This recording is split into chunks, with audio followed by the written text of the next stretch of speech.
Cảm ơn quý vị đã trở lại chương trình với Mai Khanh và Wesley Nguyễn, một sinh viên đại học UCSD đang học về toán và public health. Thì trong cái Covid-19 này đó, tất cả những cái gì mà mình đang suy nghĩ và đang nghĩ cách để mà mình hãm lại cái dịch này đó, thì cần một người đang học public health. Thì Wesley, Mai Khanh muốn hỏi Wesley đó là, you know that in public health, right, we have to address the containment, right? Yeah. So you have to test, rồi we have to trace the contact, right? And we have to establish policy of wearing masks, hand washing, and these are the standard approach to public health. But clearly, right, this is not the situation we have. Yeah. Quý vị nhớ là testing, dù bao nhiêu người nói là nước Mỹ đã test nhiều nhất trong thế giới, quý vị biết là chưa đủ. Và tại vì khi một cái surge như vậy, when there's a surge like this at Wesley, trước đây như là những cái lab như là Quest, khoảng 2 ngày là Mai Khanh có thể có cái result. Nếu mà bệnh nhân nghĩ là mình bị bệnh, gọi Mai Khanh, mình thử, 2 ngày sau là mình có result. Khi mà có nhiều người bị bệnh mà cần thử thì nó làm cho nhiều cái lab không có đủ. Cái trước đây thì nhiều người nói là không có đủ kit, thì có đủ kit nhưng mà cái cần người.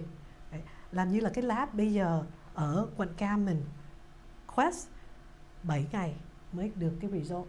Mà khi mà 7 ngày rồi đó thì rất là khó mà mình làm contact tracing và isolation. Tại vì rất là nhiều người nghĩ là tôi test rồi, tôi không nghe gì, chắc là không sao. You know, I haven't heard anything, I must be negative, I'm just going to continue. Rất là khó mà giữ anybody một tuần mà không biết, mà không được sinh hoạt với người khác. Right? So we got to think of other ways. Phải có những cái cách nào mà mình contain cái bệnh này. Right? We got to think of a way to contain the virus. So Wesley, when we think about how to contain it, these are the things that I know I tell my patients. Yeah? And we're going to go through it, and then you can assess at each activity that you're going to do how you're going to decide. Right? Covid-19, đầu tiên là mình phải nghĩ là how much face-to-face interaction will there be. Right? Thứ nhì là mình phải nghĩ là nó sẽ how long. Right? And thirdly, how many people. Right? So let's say you're going to go into something, can you have distant like this? Can you sit 6 feet away? Can you wear a mask? Because these are how you would minimize face-to-face. Right? So you have to assess that. Yeah. Second, how long? Right? Nhất là nếu mình 10 phút thì nó sẽ ít và cái risk nó sẽ thấp hơn than an hour. Right? So những cái đi ăn nhà hàng, probably an hour, right? Hay là đi bar, you're probably going to be there 1 đến 2 tiếng. Còn như là đi bác sĩ 10 phút, 20 phút là nhiều. Hay là đi chợ mua cũng rất là short. So cái time mà mình involve trong cái activity đó cũng rất là quan trọng. Lastly, third là bao nhiêu người. Right? So trong một cái phòng 2 người thì nó sẽ thấp hơn là cái risk 20 người hay là 200 người. Right? So those bây giờ là 3 cái those risk factors. So lúc mà Wesley thấy những your friends, right, đi ra ngoài biển, house party, how do you tell them? What do you tell them? So, for me, none of my friends have engaged in those risky But behaviors. you've seen I have. the I definitely beaches, have. right? You've seen the pictures of the house parties, the, you know, I mean, and these are young people or people going to the bar and they think, you know what, it's not a big deal. I mean, what do you tell them? Well, for me, if I were placed in that situation, I would just have to call them out directly. Like I would just tell my friends, hey, you know, you're putting people at risk, even though like you might not get coronavirus yourself, or that it might not be as severe in you, you could still pass it on to your family members, to other people around you. And so even though it is harsh, the best way that you can inform people is to just tell them directly, hey, you have to start thinking of the community as a whole. You can't just think about yourself.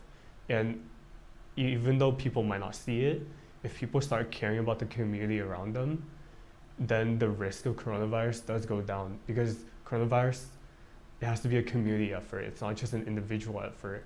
If the community as a whole, or a majority of the community, isn't doing their part to contain the virus, then we're gonna be in quarantine for another year, a few more months. Like, we don't know when it'll end, and we want this to end. Right, Wesley, see, you're a young person. See, I'm a pediatrician. I deal with young people. You think that type of responsibility is something that they actually recognize? Like, I mean, you know, we call it public shaming, or not public shaming, but, you know, social responsibility. Do you think that young people of today have that sense? Honestly, I don't think the people in my generation have a sense of like that community that I was talking about. And I really think that part of it is because like it's part of the American like society as a whole to be very individualistic and to think about themselves.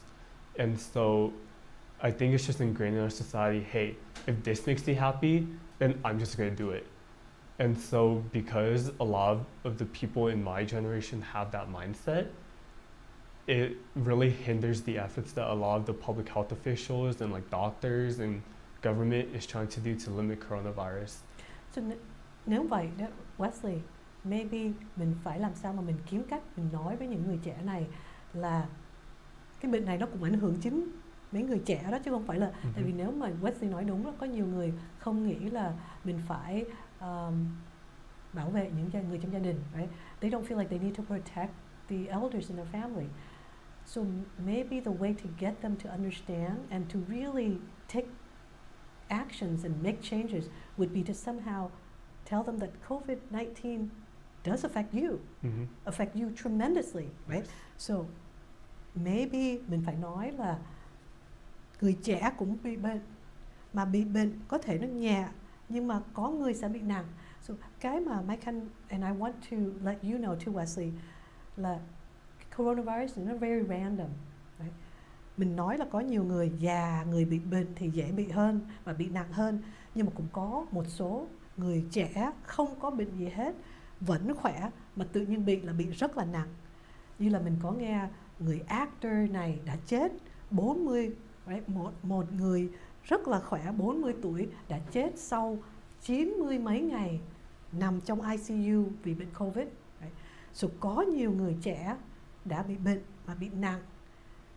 Làm nếu mà mình nói là người trẻ nghĩ là mình không bị đó thì không đúng. Tại vì nếu mà bị cái recovery, right? So có thể là mình phải nói là sau khi mình bị, có nhiều người dù họ không chết hay là không bị nặng, không phải đi ICU, nhưng mà vẫn là nhiều người vẫn nhức đầu, vẫn có memory loss, không có focus được. Là nếu mà bây giờ là một sinh viên đang đi học hay là đang làm việc mà tự nhiên mình không có focus được, nó cũng sẽ ảnh hưởng rất là nhiều. So I guess we have to really get them to realize that their own health and their own existence actually is very much in jeopardy, right? Yes. I mean, part of the social, responsibility is a big part, but what the message should be directly to them too, right? Look, your career, your education could be highly interrupted, right? Yeah. And so, do you think that would be the message that then might make them change? I think it might help, because I know for me, a lot of my friends, like on social media, a lot of the friends that I talk to on a daily basis, they are doing their job and they are staying at home, they're social distancing.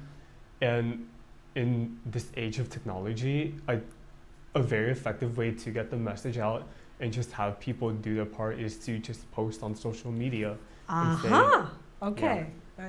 So yes, Wesley, Yeah. tell me what kind of message would you post in social media? So towards the beginning of quarantine, like a lot of the messages that I was sending out and the ones that I was seeing was just stay inside, social distance, make sure you're 6 feet apart, don't come into contact with other people, because we don't want to accelerate coronavirus even more.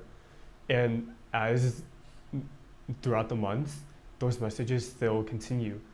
And it's very important to just keep informing everyone, hey, coronavirus is still a very real thing and we still need to do our part. And just because it's summer, just because like we have more time and freedom, or not necessarily freedom, but just more time, that doesn't mean that it's an excuse for you to have parties. That doesn't mean it's an excuse for you to be out for unnecessary amount of times. We still have to maintain those safe measures that were implemented at the very beginning of quarantine and still uphold them right now. Yeah. So Wesley, how do you think we can make it cool to have the, you know, that like on social media? What kind of posts would you do that would actually make it not only interesting but also, you know, hit people about that message? I think a lot of the most effective ways that I've seen is just people make really cool graphics of like cartoon characters, like showing like, hey, these are like some of the risks, and putting like a lot of like nice little charts and everything.